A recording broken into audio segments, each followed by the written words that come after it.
One Question is brought to you by Turnkey Search, a top industry search firm since 1996.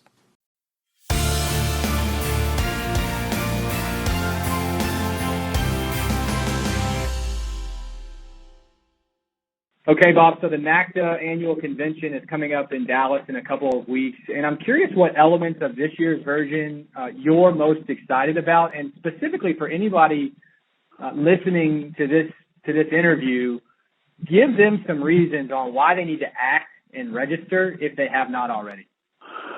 Well, thanks, Matt. The convention this year, it's just Dallas, Texas.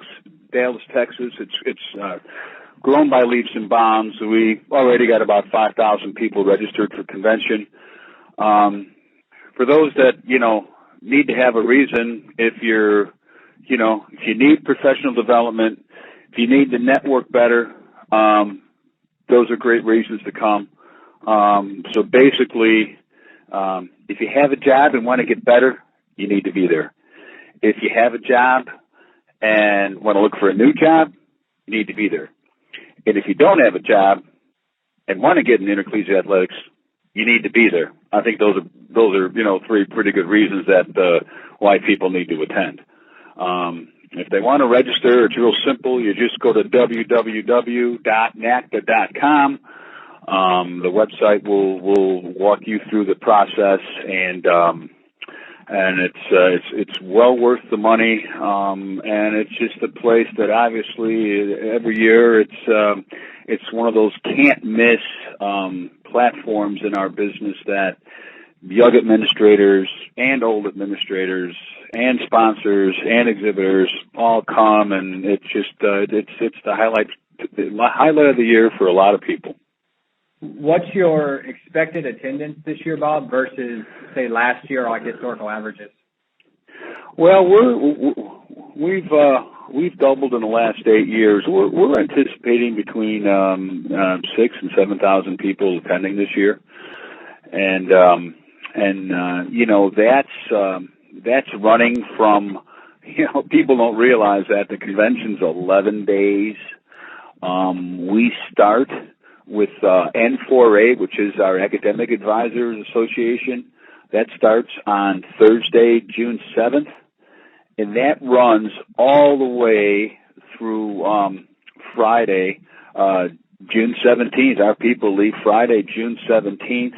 It ends with NATSO, our ticketing association, ends their meetings then. So really, all of our 17 associations that we manage, 3 foundations, and 48 intercollegiate entities, whether it's the NCAA, the NAIA, Big 12 conference, they're all going to be meeting in conjunction over this 11-day time span in Dallas. What is a normal convention like for you as the top voice behind NACDA? And you've been there for quite a while, obviously, but I'm curious what a normal convention is for you in terms of when you go, how long you're there, how much of your schedule you try to keep open versus how much you have dedicated. How does that usually play out? Yeah, well, I'm there for about a week, Matt. Basically, I've got 2 functions. I mean, I oversee a staff of about 20 individuals. Our actual staff, our interns, and then a few folks that we bring in every year to assist us. So oversee that, and then basically, you have set meetings. We have set board meetings. We have set specific meetings with individuals and with groups and committees and with our leadership.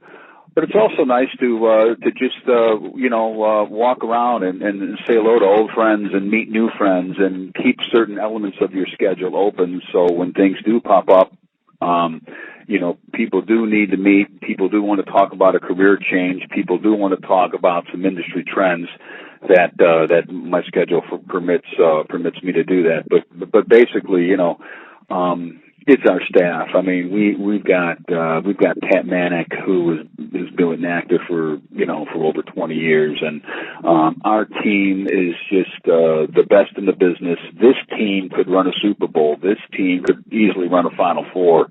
They're just consummate professionals. 6 of our 12 core staff people our former interns. So, I mean, we've raised them since they were young puppies, and now they're just phenomenal administrators and better people. And you've been with the organization for over 2 decades.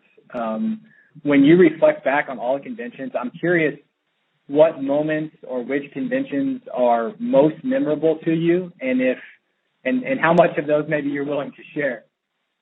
Well, it's interesting. It's like, they're all memorable. I mean, this would be my 24th convention as a staff person. I really started coming to these in 1985 when I was a NCAA corporate partner with National Car Rental. So, they're all memorable. To say one was better than the other would be wrong. It's kind of fun to think back upon, when I started back in 1993, we had about 100 exhibits and about 1,000 people. And so now you fast forward to this year where we have, almost 300 exhibitors. We've got 10,000 room nights, and we've got over 6,000 attendees. So if you kind of you look at the growth and, you look in the mirror and say, okay, well, it's amazing what's transpired. It doesn't seem like that long, but it's really a testament to our industry and to the longevity of the people in our business and the great job our staff has done through the years. Because obviously, if the event wasn't worthwhile, if the growth wasn't there, if Pat and our staff wasn't doing their job properly, then the people wouldn't come. So it's really a true testament to NACDA as an organization, the leadership behind it, the people behind it, that this has grown so well. Inevitably, in the event business, there are oh crap moments, and that's probably putting it nicely. But can you recall an oh crap moment from a convention in your past that stands out as, either this was something we didn't expect, something you recovered from that was unexpected? What would be an example of one of those in the last 23 years, Bob? Well, there was one year back in Markham Island when we were real excited to get a guy named David Falk, who just happened to be Michael Jordan's agent. He was going to provide a keynote one year. And, 2 days before, he calls and said, hey, Michael just told me he's going to hang it up and I need to be there for the NBA finals, and I can't make it. So, that was one of those that luckily we had some folks from the USOC there, and we were able to get a replacement very quickly. But there's just been things through the years that again, they seem very, you get a little excited, and a little angst occurs during each event. But at the end of the day, you look back upon it and laugh. Last year, probably 10 o'clock night before our opening session, John Skipper's supposed to speak, and his flight gets canceled out of LaGuardia.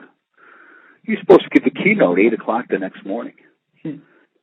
So luckily, he had some staff people there by the name of Shannon Spake and Reese Davis, and they came on as consummate professionals. Did a panel. They just talked about college athletics, took questions from the audience. It was phenomenal. But again, you have consummate professionals doing that, and it's just you have to, the phrase we use around here is that you gotta put out the brush fires immediately before they become forest fires. And again, with our staff, with the experience we had last year's experience with John Skipper, Pat Manick was front and center of that, and he handled it beautifully. And we laughed about it the next day, but that night we were sweating bullets.